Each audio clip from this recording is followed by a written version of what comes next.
What's up, YouTube? First and foremost, shout out to Alien Army. Raise up, stand up, hit a like button, definitely drop a comment. If you don't know what Alien Army is, those are the people that rock with me heavy, they rock with me tough, they're subscribed to me, they always hit a like button and drop a comment. If you don't know what to put as a comment, an alien emoji, a thumbs up, kind words, they all really help. Gonna jump straight into this video. If I'm not as enthusiastic as I normally am, or if I'm not, I guess all, chipper or whatever, it's because we'll be talking about the name of this video is my car update, or I'm gonna name it homeless car update or something along those lines. Been busy all day. I'm going to talk about the car updates. Not very happy about it. It's pretty sad. It's going to get sadder as time goes on. I believe, because it hasn't hit me quite yet. You know what I mean? I mean, it's hit me, but it hasn't hit me quite yet. So stay tuned. I'm not going to draw it out or anything like that. So Monday, if my car, so my car had check engine light on, if you didn't know that before, right? It was stuck in limp mode. It was running like crap, more than running like crap. I couldn't get it past 12 miles an hour. If you've been following me for a while, the last couple videos, well, maybe a few videos before, just look at the titles and you'll figure it out. It's really easy. But I'm going to give you a summary if this is the first time you're watching one of my videos. So that happened out of nowhere. I went to bed Friday night, and then Saturday morning, I went to start my car. I saw a check engine light, and a bunch of other lights on. I recorded and showed it in one of my videos. Was stuck at a rest area for a few days, and then I prayed all day, and then literally asked God for a miracle, and He actually came. Well, not like it's surprising. Miracles do happen. My car was miracled.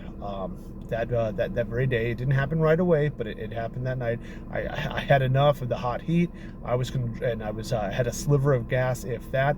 I was gonna limp it on a 70-mile-an-hour freeway that's that was behind me at the time. I was gonna limp it to the next exit. It was about 2.5 miles, I think, 2 miles till the next exit, and then off that particular exit, I can go a couple streets, and then there was a truck stop. Love's truck stop, to be exact.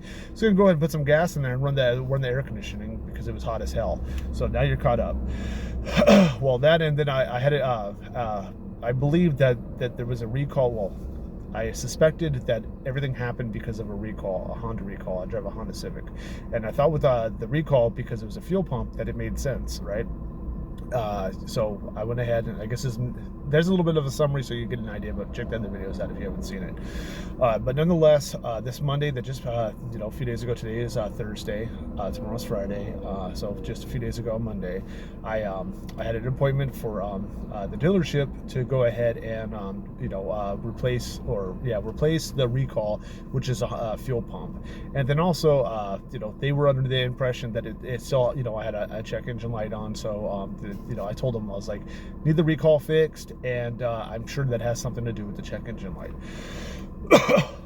Monday comes, I go ahead and go to the dealership. When I go to the dealership, guess what? They were under the impression they were just going to be checking the check engine light, even though I have an email and a text message confirming the appointment, and that the secretary I talked to put on the notes, it said recall fix and check engine light on as the details. And then underneath it said possible towed in. That's what it said, right? Because I at that time, I had that appointment set up. My car was still having a check engine. God hadn't miracled it yet. That's God honest truth. It hadn't been miracled yet, so there was still possibility. And how I was going to tow it there, I was stuck in the rest area until my friend came back from vacation, and then on that Monday, she was going to come over here, meet me, call AAA, and then have it towed. What's really crazy is if that actually was to happen, if my car didn't get miracled and it didn't, that stuff didn't happen. What's really crazy is she came in Sunday night. Guess what? She was supposed to have that Monday off, and her boss didn't clear her for that Monday off. Told her that if she didn't go to work that day, she was gonna be written up.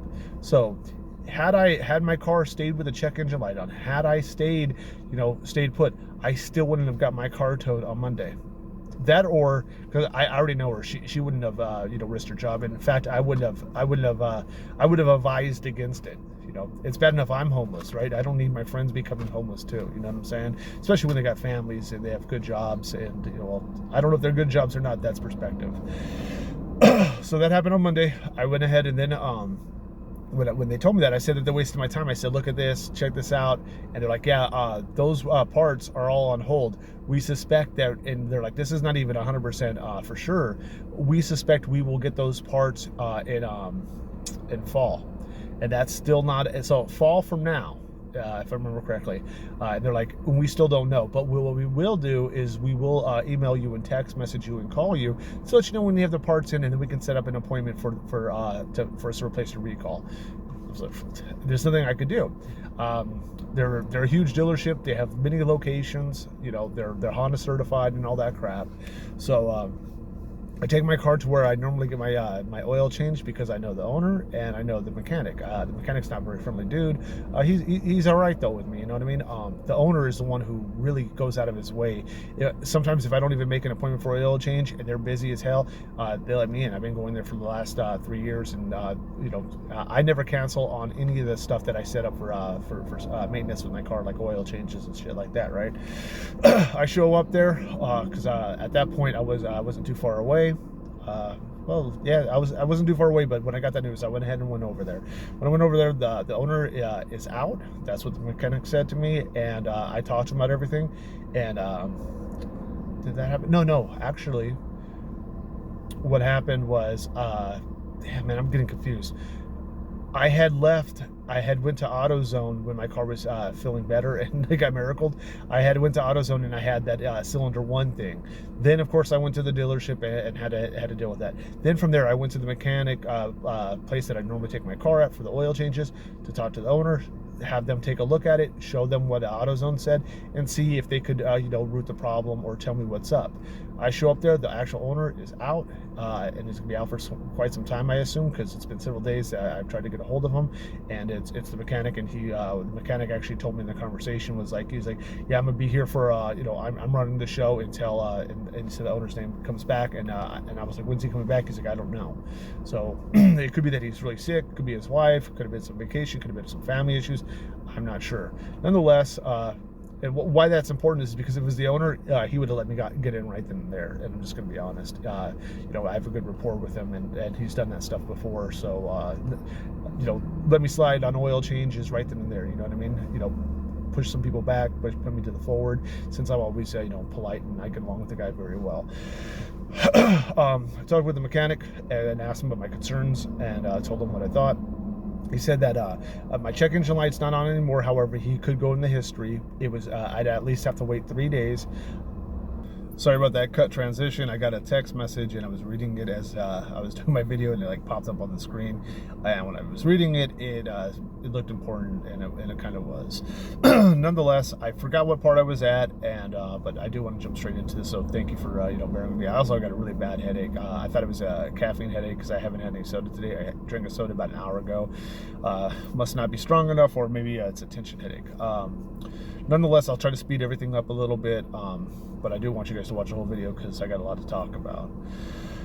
Or at least I got important stuff to talk about, or at least it's important to me, and I think it's important to you guys as well. Great, I got somebody walking by me. All right, not cutting this, I don't care. So anyways, talking to the mechanic dude, when I'm talking to the mechanic dude, he basically told me, he's like, hey, you know, sometimes it's just a mishap, could be your fuel pump. Oh, that's what he's saying. He's like, he's 3 days out, so can't get in at all in 3 days. And then if I did have him take a look at it, because it would be in the history, he'd have to check everything. So if my car was in limp mode and then he was able to, let's say for example, change the spark plugs, and then it was out of the limp mode, and then he'd be like, okay, I fixed it, you know, here's your, you know, like, this is what the deal is. And then of course I'd get a call like, hey, I fixed the spark plugs and the price is X amount, or I also see this and this will be X amount, something like that. And then he said that because of that, he's like, yeah, you know, so if I ran a full diagnostic like that, I'm 3 days out. It's also going to be about 3 days, depending. He's like, it could even take longer. It could be really quick where I diagnose everything, and it could be your fault, your faulty pump from the recall as well. Like, you know, you brought it up. He's like, it also could be just been a mishap, but you know, if your car's running good and you put miles on it, what I honestly would do is I wouldn't worry about it and try to get you know, call other dealerships and try to get a recall. Called a bunch of other dealerships. They had part shortages, so I assume it's probably like that in every single state. So with that being said, I went ahead and was trying to figure out my registration and tags and titles and property taxes are all due on the 1st, which is this Monday. I had to look up to find out everything. So I, for 2022 and for 2023, I owe $800 each year basically, because it's, it's $1,800, so $900. So my property taxes to get new registration and tags, and you know what I mean, registration and tags and whatever the hell else that comes with it, I owe them for 2 years, which is $1,800 that I don't have. Then on top of which I would need to have it says I don't need a safety check, but if I was to get a safety check, it would be instant fell from my windshield. I asked the mechanic about that too. Any crack, doesn't matter where it's at, longer than 3 inches is instant for safety. He said that I that's what another thing I talked to him about too. Is I was like, AutoZone paper that they gave me said that I would fail emissions. He's like, no, dude, it's in your history. You're not going to fail emissions. He's like, if your car's running cool, then you know you're good, man. And you know, he's like unless your lights are on, then it's an issue. If you have a check, that's what he told me. If I have a check engine light on or any other lights on there, then it would fail emissions because it's got those lights. That's what he told me, which is kind of crazy because I'm not originally from here. I talked about that before. Where I'm originally from, something like that. If you had a light on but your car was running okay, they wouldn't care. You know, at least that's if I remember correctly. You know, like they would let things slide a little bit. That's basically what I'm saying. So $1,800 for property taxes, then registration fee. My car is a 2018, so I'm able to get 2 years registrations and 2 year plates. That's what I did.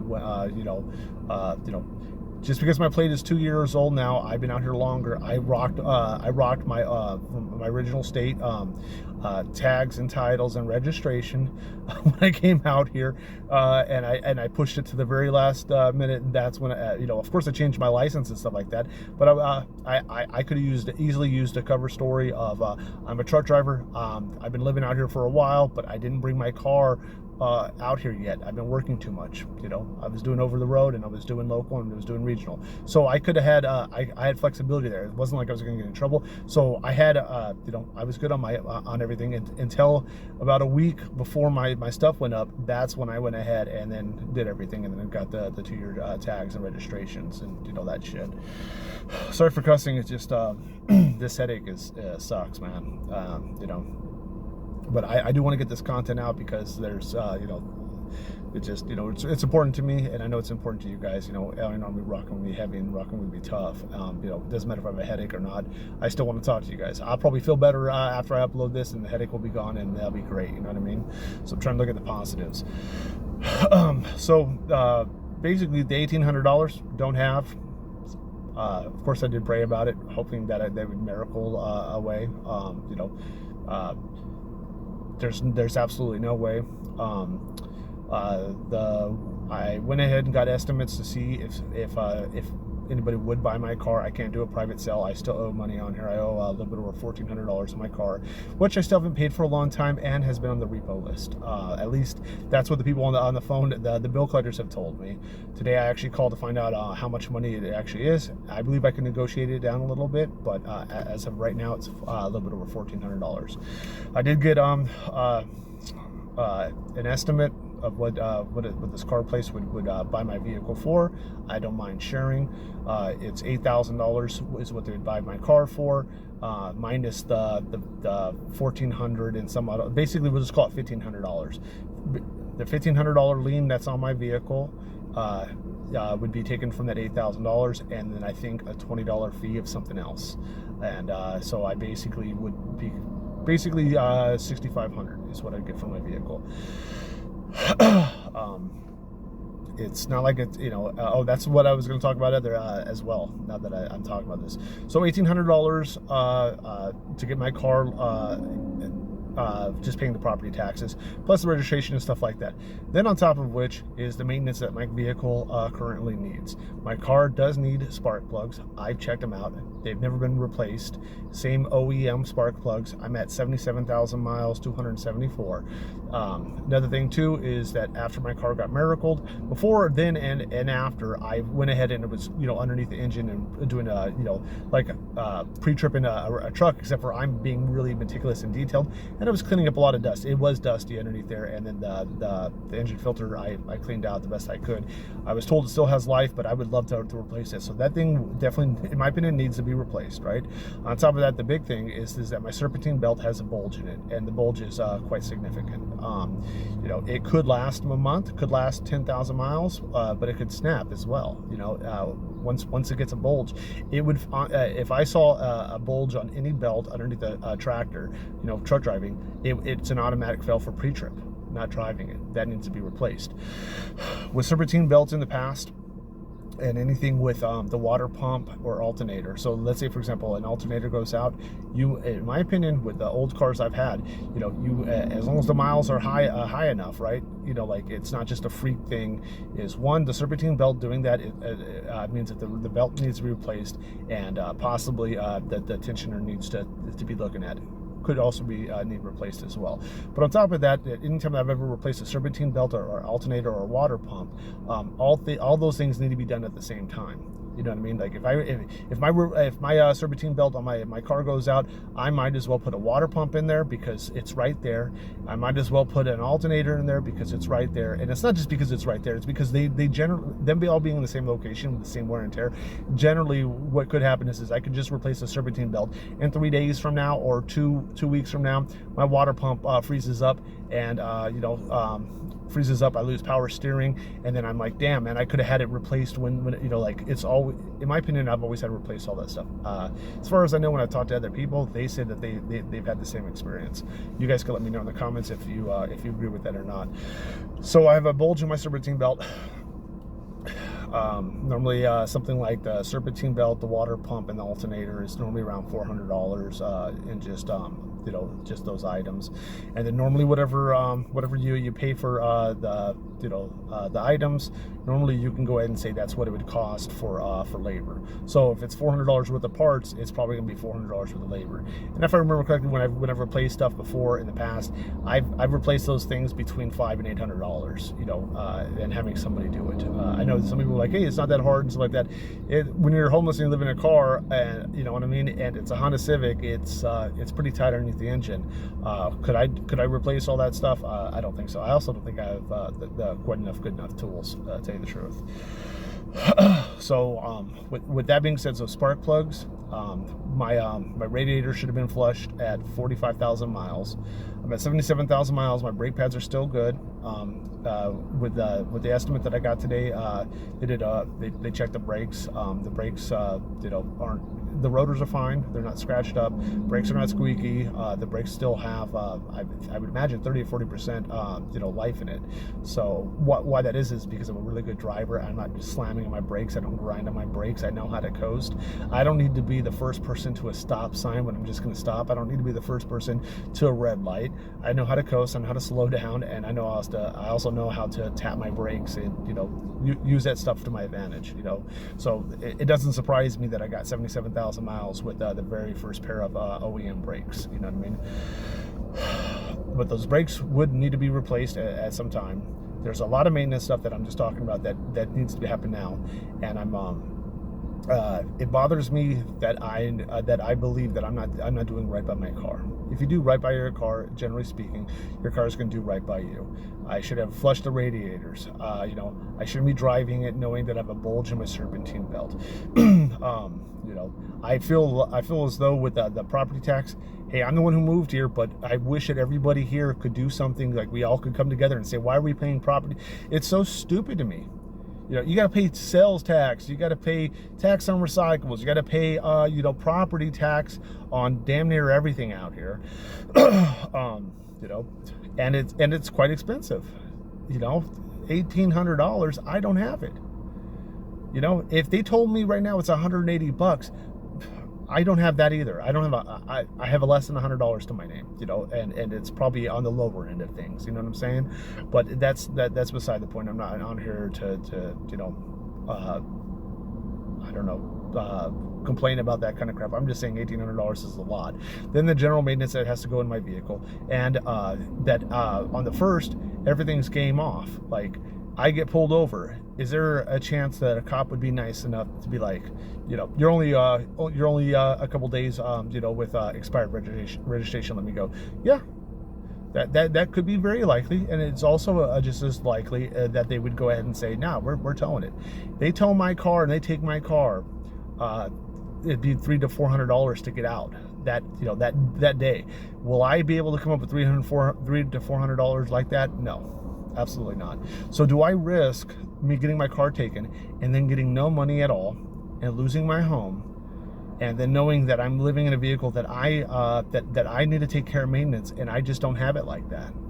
Not right now. I don't, and it hurts me and it bugs me that I'm going to be selling my car tomorrow. It's going to take I think about 4 to 5 business days before that money would hit my account. That'd be 4 or 5 days without a vehicle. That means that 4 or 5 days I'm either sleeping on the street, or I'm going to get dropped off at my camping area with no car, or I'm going to be finding a shelter in a different location inside the same state. I don't know what all my game plan is. I mean, if I got that money, let's say I got $6,500, my goal and stuff like that is to still not use it.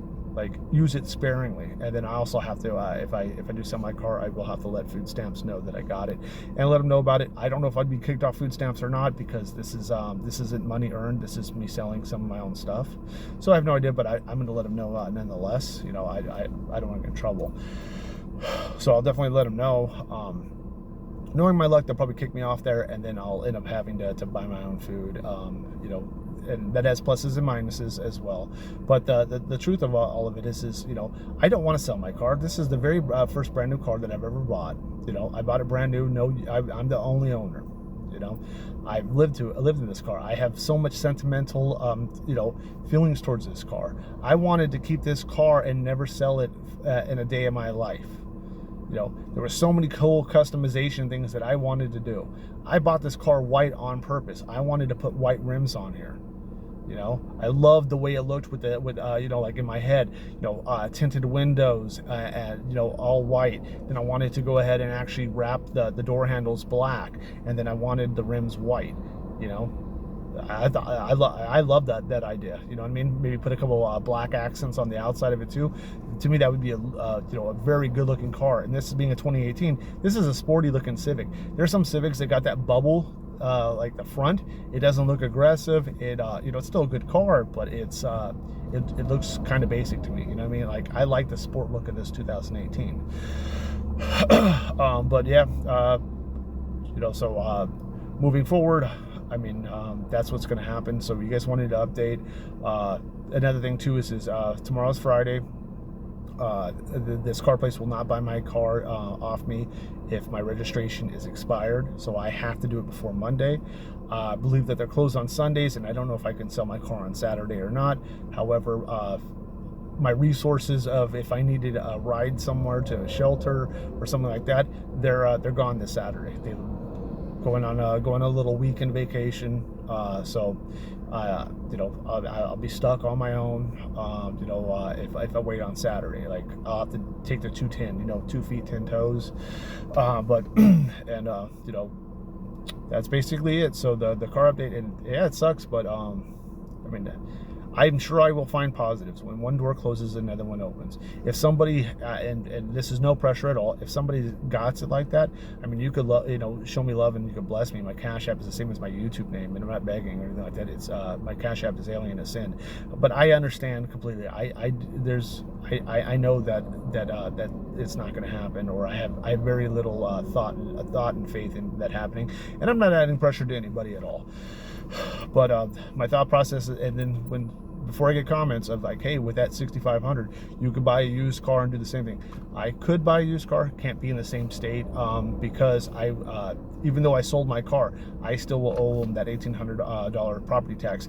They will not let me register any new or used vehicles in this state until I've already paid off what I owed on this vehicle.